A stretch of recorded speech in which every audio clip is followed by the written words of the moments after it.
kemudian. Assalamualaikum warahmatullahi wabarakatuh. Selamat pagi dan selamat datang di ruangan Bapak. Di ruangan ini Bapak mengucapkan terima kasih atas kehadirannya. Siapa namanya? Saya Salva Zahra. Oke, Mas Salva, makasih sudah hadir di ruangan Bapak. Sebelumnya Mas Salva udah tahu atas kehadiran Mas Salva di sini. Oke, makasih sudah tahu kehadiran Mas Salva di sini. Soalnya Bapak mendapatkan informasi bahwasanya kamu ada sedikit bermasalah di kelas. Mungkin Mbak Salva boleh cerita nanti. Sebelumnya Bapak mau perkenalkan nama Bapak itu Pak Aman. Bersama panggil Pak Aman. Sebelumnya itu sebelum kita mulai sesi konseling individu, Mas Salva udah tahu sesi konseling individu itu apa? Iya. Oke, kalau Mas Salva udah paham sesi konseling individu, Bapak menjelaskan sedikit ulang terkait apa sih itu konseling individu. Konseling individu itu di mana head to head atau satu kepala lagi itu maksudnya itu secara tetap muka lah satu gitu. Itu sesi konseling individu. Jadi di sini Bapak mempunyai tiga asas yang masuk di sesi konseling individu. Bapak mempunyai tiga asas yang dimana tiga asas ini harus dipatuhi. Asas yang pertama itu adalah asas kesukarela, di mana asas kesukarela itu Mbak Salva tadi kan datang di ruangan Bapak itu secara sukarela ya? Apa terpaksa? Oke, Mbak Salva terima kasih atas kesukarelaannya telah hadir di ruangan ini. Bapak juga mengucapkan Mbak Salva juga sudah menaati peraturan yang pertama, menaati asas yang pertama yaitu asas kesukarelaan. Terus yang kedua asas kerahasiaan. Asas di mana kerahasiaan ini Mbak Salva nanti bercerita tentang tentang permasalahan Mbak Salva yang alami. Mungkin Bapak itu nggak akan menceritakan ke orang lain. Cukup sesama konselor aja atau enggak Bapak bisa menceritakan ke orang tua Mbak Salva. Selain dari hal itu mungkin Bapak bukan ranahnya gitu. Oke, yang ketiga asas keterbukaan. Di mana asas keterbukaan ini Mbak Salva akan secara terbuka menjelaskan terkait permasalahan Mbak Salva alami. Oke, langsung aja boleh Mbak Salva ceritakan terkait permasalahan yang Mbak Salva alami. Dari saya kecil. Oke, ya dari Mbak Salva yang kecil. Pertama-tama, saya adalah anak yang lahir dari orang yang sudah bilang dulu itu masih saya lah ya, Yeah. masih banyak. Namun saya lahir seperti dijaga oleh nenek dan kakek saya dengan alasan orang tua saya itu sudah sangat tidak ada sedikit dan beberapa hari setelah saya lahir kata nenek saya dan anggota keluarga lainnya itu karena mungkin tidak ada kecocokan ya antara ayah saya dengan ibu saya, makanya mereka berakhir cerai. Dan saya waktu masih bayi atau baru lahir itu langsung dikasih kepada ibu saya. Jadi bisa dibilang saya dari lahir sampai sekarang ini itu jarang sekali dijaga oleh orang tua kandung atau bahkan saudaraku sendiri itu semuanya juga ikut di Surabaya sama kedua orang tua saya. Ada yang kakak saya itu lebih ke ikut mama, cuma dia lebih ikut kepada ayah saya.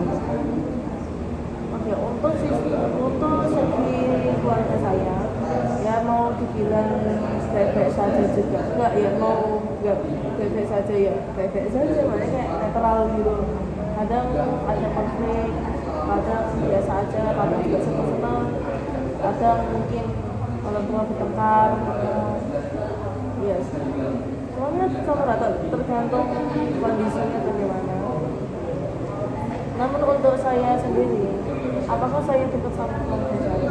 Kalau dibilang sih enggak juga sebenarnya. Ya saya masih sayang dengan keluarga saya karena memang kita sebagai anak kan harus sayang dengan keluarga, terutama orang tua. Namun karena ayah saya itu nikah lagi waktu saya masih TK, setelah itu ternyata ayah saya nikah lagi dengan cewek lain, terus juga punya anak lagi 2. Terus saya mulai nggak dekat sama ayah saya, karena memang dari dulu saya itu lebih dekat sama ibu kandung saya. Jadi saya merasa kayak kok gini ya, apa ya, ini ya ayah saya. Cuma saya nggak terlalu memikirkannya, maksudnya karena saya kan tidak ingin memperpanjang masalah, jadi saya suka itu kayak dipendam sendiri gitu. Ya udah, saya diam gitu. Walaupun saya aslinya tahu. Nah, dari sifat kedua orang tua saya, alhamdulillah sifat ibu saya itu mirip-mirip dengan saya. Jadi kayak saya itu apa ya, fisiknya ayah, namun sifat saya adalah ibu. Sifat saya itu mewarisi seperti itu saya. Dimana saya itu orangnya terkenal kayak pendiam, namun baik hati. Saya juga gak gampang marah. Saya juga kalau misalnya ambil keputusan itu nggak langsung satu, jadi harus pikir dulu apakah ini beresiko dulu atau tidak. Saya selalu mikir seperti itu. Kalau misalnya baik saya lakuin. Kalau misalnya mungkin tampak buruk, ya saya itu kari-kari aja lah, kari aja gitu. Namun untuk sifat ayah saya, mohon maaf, untuk apa ya, relationship aku dengan ayah saya itu juga kacau, karena ayah saya itu orang yang banyak bicara, ya, banyak bicara, terus mungkin ngeyel, kalau dibilang ini tuh nggak bisa ngeyel, dan ayah saya itu bisa dibilang pilih kasih. Jadi dia walaupun di depan mungkin baik kepada saya, pendampingan kepada saya dan lain-lain, namun setiap saya sendirian ya bersama ayah saya itu pasti nggak enak rasanya, nggak enak banget. Terus kadang dia juga suka bandingin saya dengan kakak kandung saya, mungkin dianggap anak favorit lah, dianggap anak favorit dia. Terus dia juga suka memaksa saya untuk masuk jurusan dia ingini. Jadi kayak saya kan anaknya suka gambar, saya disebut anak animator, suka bikin cerita, suka bikin novel, suka bikin animasi dari kecil itu, dari kecil sampai sekarang alhamdulillah banyak perkembangan. Saya kalau pelajaran masuk SD, saya alhamdulillah lebih dominan ke kimia. Jadi sekian pelajaran kita kayak matematika, fisika, biologi, dan lain-lain itu saya dominannya bahasa Inggris sama kimia, alhamdulillah. Nah, ayah saya itu bilang kalau dia pengennya aku masuk ke jurusan ekonomi. Terus aku bilang, saya itu merasa jauh dong Pak, saya suka kimia, kok tiba-tiba ke ekonomi. Padahal kan kalau secara nilai ya, nilai entah ini hasil PTS dulu kelas 10 atau sama ulangan harian sekarang, itu yang paling tinggi itu justru kimia. Ekonomi saya agak ya bagus, alhamdulillah dan sekarang cuma nggak sebagus kimia gitu. Tapi ya karena ayah saya ngeyel,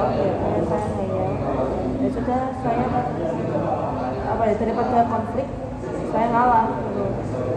Tapi saya tidak tahu ke depannya bagaimana, mungkin apakah itu gagal jadi jurusan kedua atau enggak, karena kalau jurusan yang pertama aku tetap ambil animasi.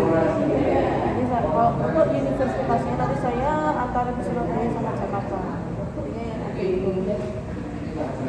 Oke, kalau sisi keluarga alhamdulillah, kalau yang sekarang saya sehat-sehat, alhamdulillah bebek saja. Saya tinggal bersama hanya nenek kakek saya dulu sama tante, cuma karena tante juga nikah, jadi cuma saya dan kedua nenek kakek saya.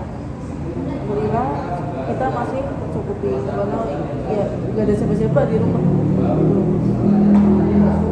Terus untuk sekolah, kalau bisa dibilang sih yang paling buruk ya, maksudnya ya nggak ada bedanya sama kondisi keluarga, namun bisa dibilang juga buruk, karena saya mengalami yang namanya pembulian entah secara fisik maupun mental, itu sudah dari kelas 1 SD.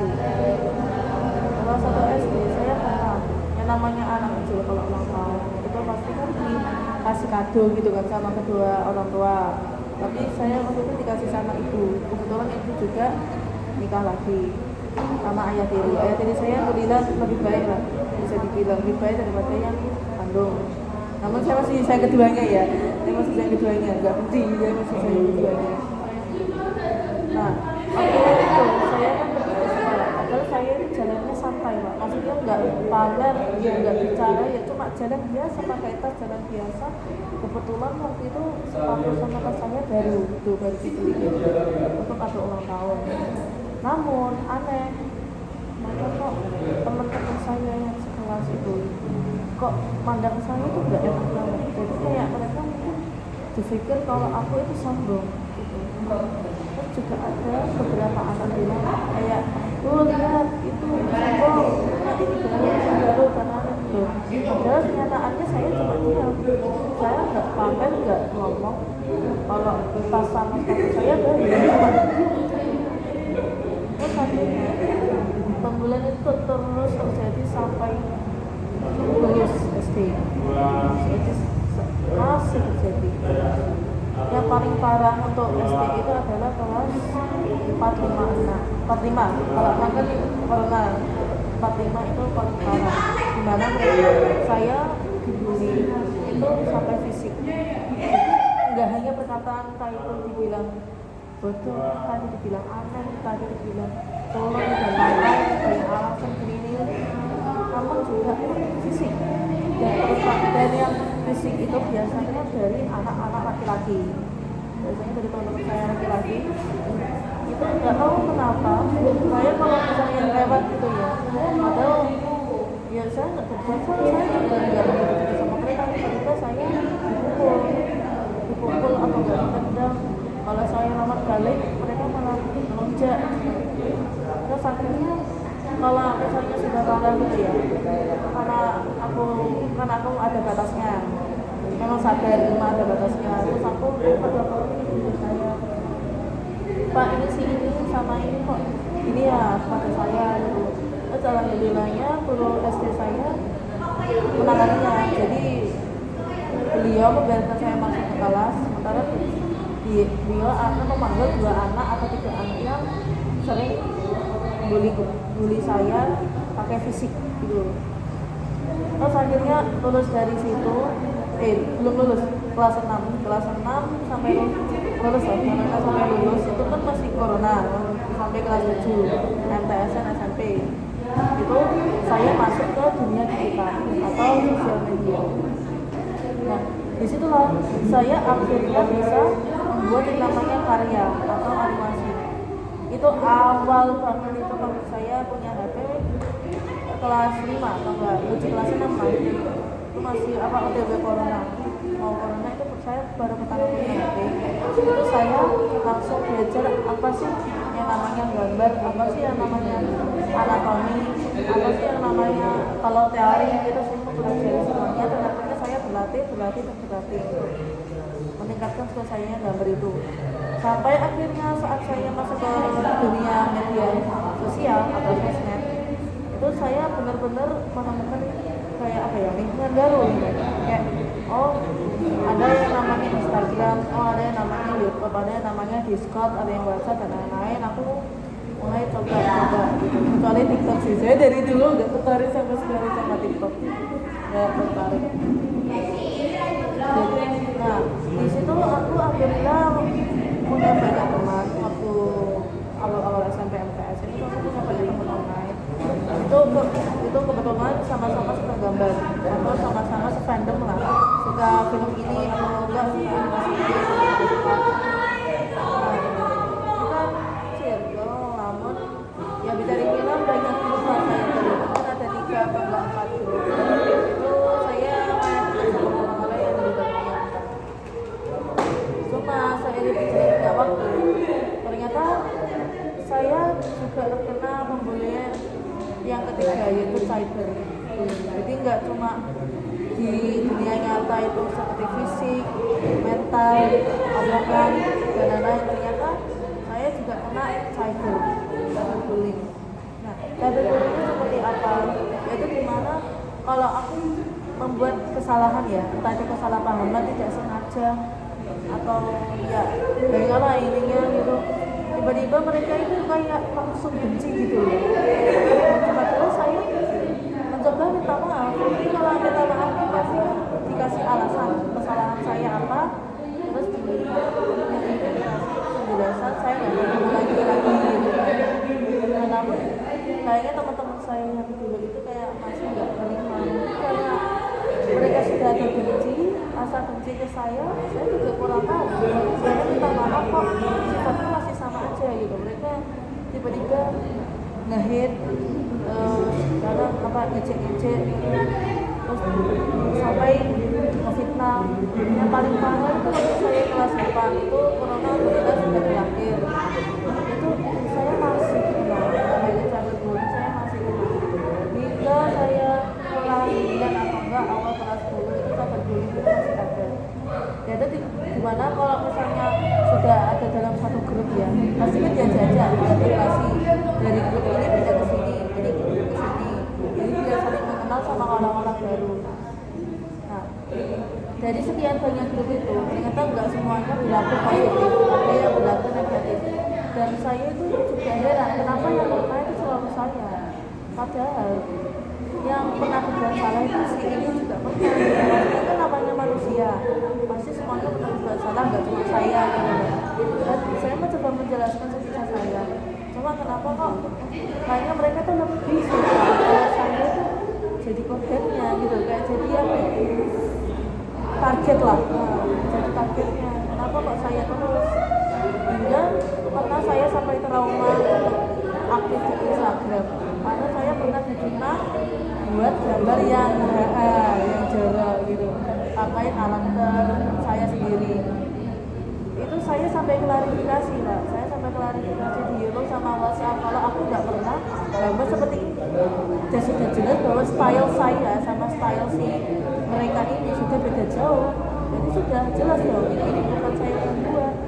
Dan parahnya lagi mereka ngefitnah saya itu di akun sebelah mereka yang dipublikasikan.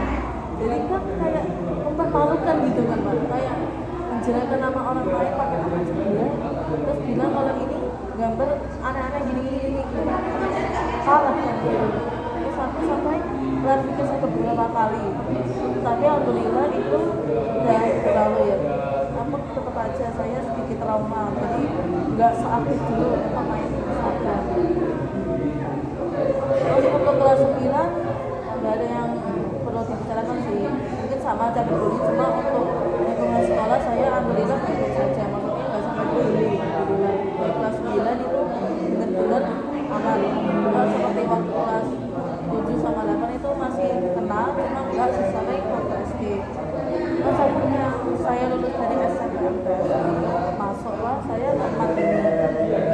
Awalnya sih masih ragu-ragu karena ya namanya trauma ya Pak, namanya trauma kan nggak mungkin hilang. Kadang itu sampai mikir saya cocok gak ya sama si ini, saya apa betah gak ya, saya bakal betah gak ya, apakah teman-teman dari ini suka keadaan saya di sini gak ya. Aku waktu kelas 10 itu duduk paling depan, saya kebetulan kelas 10B dulu. Terus saya duduk bersama sahabat baru saya manggilnya pakai nama depan aja ya, kita sebut aja M gitu, saya si M. Terus ternyata saya punya teman baru lagi, keluarga dari si A, si B, si C, si N, si F dan lain-lain. Jadi itu punya. Terus ternyata saya berjalannya waktu, saya yang awalnya sama si M tiba-tiba itu menjauh. Bukan saya yang menjauh, tiba-tiba si M-nya ini karena dia punya teman baru ya, circle gitu ya, dia udah punya circle, dia sama saya itu semakin menjauh. Bahkan saya pernah diusir dari bangku saya sendiri karena kenapa, dia ingin sama si ini, dia ingin sama si ini.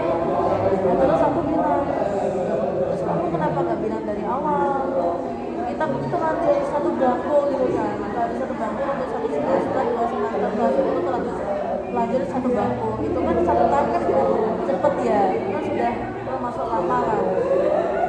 Nah, terus ya sudahlah kalau misalnya ingin sama si ini ya gak apa-apa sih, aku gak masalah sih, aku masih ada temen yang lainnya.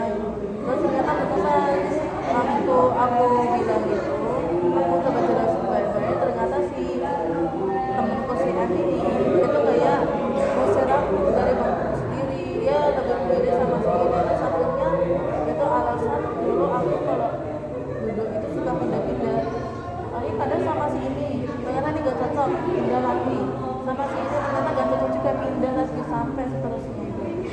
guru itu bahkan nanyain aku, Pak kamu suka pindah-pindah. Namun ya aku nggak ingin tiba-tiba ada masalah, jadi aku jawab ya nggak apa-apa, aku memang ingin pindah dulu Pak gitu. Terus akhirnya ini kelas 11 ini, dulu saya kan kelas 11A. Saya waktu awal masuk kelas 11A itu sudah merasa sangat gak enak dengannya, entah dari hawa, suasana, dari bagaimana cara teman-teman saya mandang saya itu sudah benar-benar gak enak. Terus saya itu kayak apa ya, udah nebak ini kayaknya gak bakal berjalan baik deh gitu, gak bakal berjalan baik dari depannya. Namun aku, karena aku waktu itu pernah bilang ke gurunya, Bu ini gimana Bu, apakah aku boleh pindah kelas? Namun ternyata jawabannya boleh, karena itu kan masih awal banget, belum ada seminggu, ada sebulan. Terus ya sudah, saya menerima tanggapan guru lain bahwa aku menetap di kelas A. Saya pikir saya menetap di situ, teman-teman baruku itu bisa mengenal siapa diri saya. Ternyata malah kebalikannya Pak, trauma saya kembali lagi Pak. Mana mereka itu perilaku nggak baik di saya, dan kita Pak omongan nggak baik.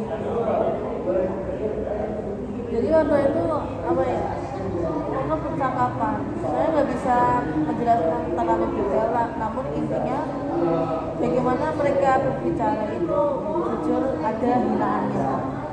Misalnya seperti saya jatuh gitu ya, saya jatuh karena dulu pernah ada permainan olahraga, saya jatuh mungkin karena kesandung atau apa, terus kaki saya kan bengkak, saya apa ya, jatuhnya tuh ke belakang terus kayak ketindir gitu loh Pak, kebanting ke belakang, jadi otomatis kaki saya ada yang bengkak, itu kan susah kan Pak berjalan. Nah minggu berikutnya saya izin kepada guru, diceritakan Pak saya izin nggak bisa mengikuti olahraga dulu hari ini karena kaki saya masih bengkak atau sakit karena minggu lalu saya jatuh. Nah pokoknya berjalan oke. Teman-teman lainnya pada pergi bikin gol gitu untuk olahraga, sementara saya berdiam diri di kelas. Namun saat mereka semua balik, mereka itu berkata seperti ini, kok kamu nggak olahraga sih, kok enak banget sih, bla bla bla bla bla. Terus saya bilang, nah akhirnya kakiku masih sakit loh, itu masih bengkak, aku masih kalau jalan itu sakit-sakit. Jangan kan jalan itu, sholat itu teriak Pak, saya sampai pakai kursi, sama guru disuruh pakai kursi. Terus dan teman saya tuh kayaknya nggak percaya, mereka nggak percaya, terus nuduh saya banyak alasan. Nah ini contoh yang membuat saya nggak nyaman. Mereka nuduh saya terus bandingin saya sama si ini, padahal udah jelas mukanya tuh dia luka luar, saya luka dalam. Kalau luar kan bisa kering nggak, bisa sendiri lah. Dan kalau dalam kan di dalam Pak, kan kita nggak tahu itu seberapa lama sembuhnya, kan tergantung lukanya parah enggaknya gitu. Terus akhirnya waktu aku udah bener-bener kayaknya udah stres gitu ya, karena perilaku teman-teman saya entah itu sirkelan, terus kayaknya dulu dari toksik dan lain-lain, suka banding-bandingin ini sama ini. Pokoknya saya benar-benar itu bener-bener hancur, kayak pikirannya udah nggak terkontrol lagi, udah benar-benar pusing, stres.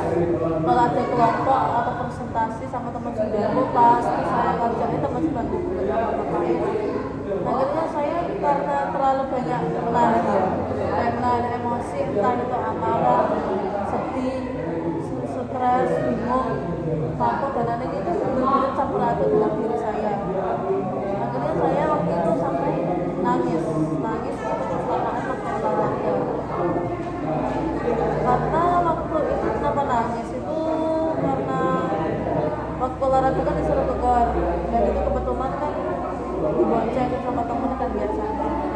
Namun kenapa kok setiap olahraganya itu bukan di daerah sini kayak di gor atau di lapangan mana gitu, nggak ada sama sekali yang diboncengin saya. Belok olahraga itu pun kayak terpaksa. Dan saya kan orang ini nggak enak kan Pak, daripada mereka terpaksa bonceng saya, mending saya nggak usah gitu, nggak usah bonceng aku. Kalau misalnya emang nggak niat aku terpaksa. Mau sampai karena saya udah bener di ujung tanduk, saya pergi ke perpustakaan sendirian, bener-bener nangis di situ.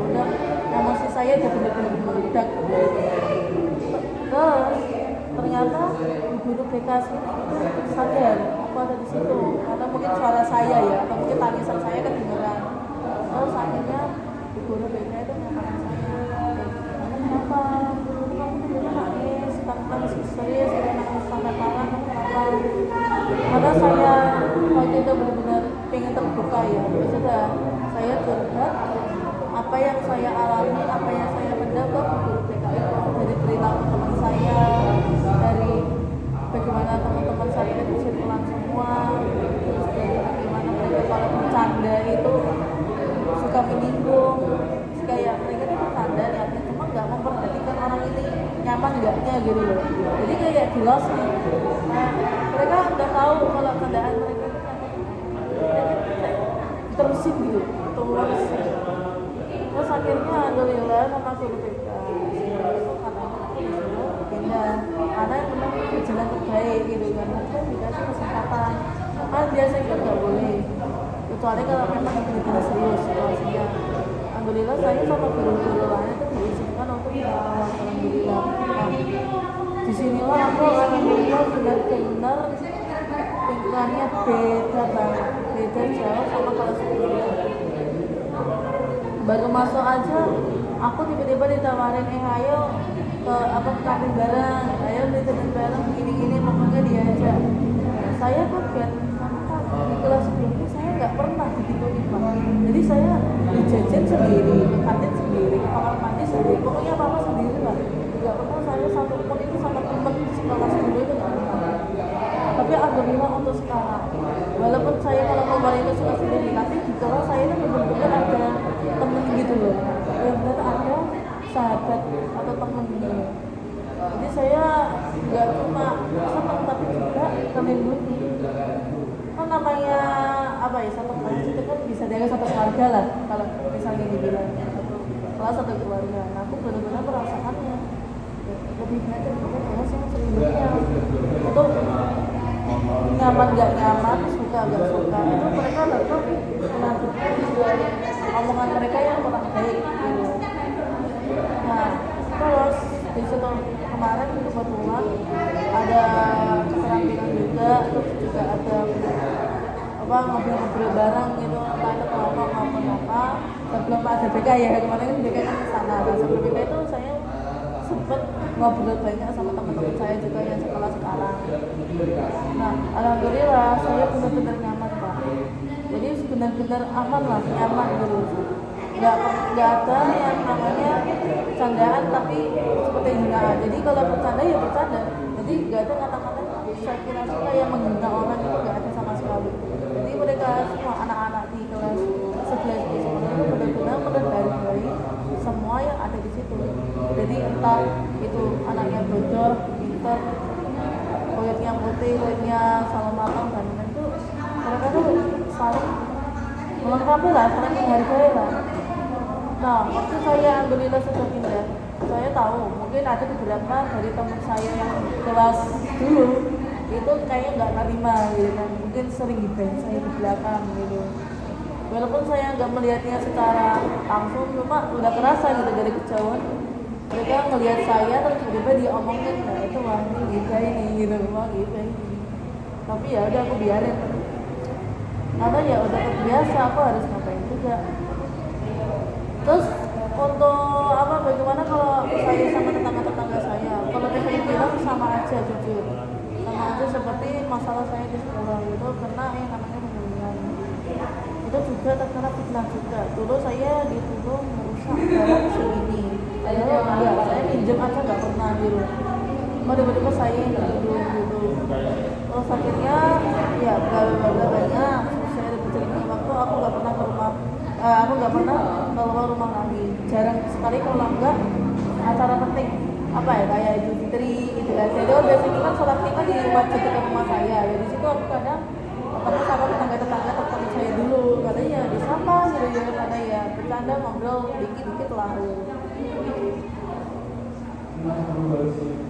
Jadi ya yang bisa saya sebutkan dari apa ya, cerita kehidupan saya dari lahir sampai sekarang itu hanyalah sabar. Itu sabar, terus apa ya, gak gampang menyerah lah. Soalnya jujur dari semua permasalahan yang saya dapat, entah itu dari konflik keluarga, orang tua cerai, orang tua bertengkar, pilih kasih, diejek, terus pembulian, secara mental, fisik, serta cyberbullying, habis itu dikhianati, dikucilkan dan lain-lain. Pokoknya bayangin itu jujur menurut saya itu termasuk cobaan yang sangat berat, karena belum di rumah kena konflik, nanti di sekolah kena konflik lagi, kan tambah berpikiran gitu. Terus saya juga sudah pernah yang mengalami gangguan mental, namanya kayak stres, PTSD atau kepanikan yang luar biasa, anxiety. Bahkan saya juga pernah kalau misalnya udah di ujung tanduk ya, saya sering berpikir untuk bunuh diri atau ya bisa dibilang depresi berat lah, karena udah kayak ngalamin ini aja terus kayak gak ada perubahan gitu. Walaupun ada cuma kayak gitu terus ngalamin lagi gitu. Kalau aku udah merasa kayak apa ya, misalnya ikut lomba terus kalah, kadang pikiran saya benar-benar udah kemana-mana. Kadang aku kenapa bahwa tidak aku kok semengecewakan ini ya, padahal kan kalau kalah kan udah jadi biasa. Namun kadang kalau misalnya pengen membahagiakan orang tua tapi kok belum terwujud, itu kadang saya suka menyalahkan diri sendiri Pak. Ya bisa dibilang saya begitu benci sama diri saya sendiri. Entah itu dari keluarga saya, faktor keluarga maupun faktor pembulian itu saya tidak pernah mengenai suka sama diri saya sendiri. Namun untuk pelajaran yang itu saya tetap menjalaninya dengan baik, ya biasa aja lah gitu. Kayak ya lah, kalau saya ada cobaan ya aku tangkap atau aku dan ini kalau misalnya dari keberuntungan ya alhamdulillah, aku bersyukur kepada Allah. Terus alhamdulillah sekarang saya ambil semua ini untuk belajar dari saya untuk tetap sabar sama pantang menyerah atau jangan pulang. Mana sih beberapa percobaan keberhasilan aku itu satu, aku alhamdulillah masih bisa bertahan gitu sampai sekarang. Kalau udah kalau di berita TV gitu ya, atau di HP kan banyak anak bunuh diri kan, anak depresi, masalah ini, ya termasuk saya sendiri gitu. Tapi alhamdulillah mungkin sama Allah itu dikasih hidayah kayak kamu jangan bunuh diri, karena itu kan memang dosa besar. Terus saya alhamdulillah sampai sekarang masih bisa bertahan. Dan sekarang apa yang saya fokuskan itu sama ngaji, mencari ilmu, sama meningkatkan kemampuan saya dalam bercerita sama membuat buku atau membuat animasi. Sampai sekarang masih saya terapkan karena memang itu cita-cita saya atau keinginan saya untuk di masa depan. Sudah selesai. Apakah masih ada cerita lagi yang Mas Safa ingin sampaikan? Tidak ada, udah cukup semuanya. Oke, Bapak bisa Bapak bisa sebutkan terkait permasalahan Mas Safa ini. Yang pertama itu Mas Safa dari masa kecil terkait dengan maaf ya, terkait dengan keluarga. Bahwasanya Mbak Safa udah dari kecil kehilangan keluarga. Mungkin ya udah ya maaf ya udah cerai udah ada yang baru ya. Terus yang kedua terkait dengan masa kecilnya Mbak Safa itu terkait dengan tetangga dan mungkin teman-teman sekitarnya, bahwasanya Mbak Safa pernah dituduh mencuri, ya mengapa dituduh atau enggak pernah mencuri barang punya tetangga. Ya. Terus yang ketiga, Bapak bisa simpulkan bahwasanya Mbak Safa itu mengalami namanya cyberbullying, terus secara mental dan fisik, mungkin secara sekolah sekolah ya. Mungkin masih ada yang lagi yang ingin diceritakan Mbak Safa? Oke, mungkin Bapak cuma bisa kasih menceritakan cuma di sesi kali ini Bapak cuma mau menanyakan terkait permasalahan Mbak Safa alami. Mungkin Mbak Safa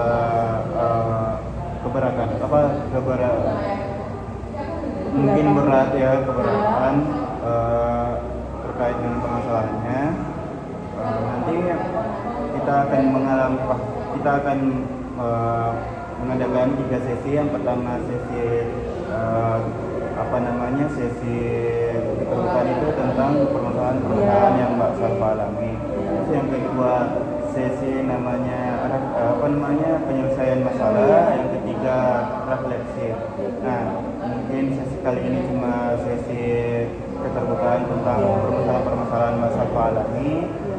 Terus nanti Mbak Salva bisa hadir di hari Senin terkait dengan sesi yang kedua, yaitu sesi penyelesaian masalah. Apakah Mbak Salva bisa? Bisa. Oke, Mbak Salva bisa. Mungkin waktu sesi konseling ini juga udah mau selesai. Sesi konseling ini cuma 45 menit. Mungkin apa masih ada tambahan Mbak Salva ingin ceritakan?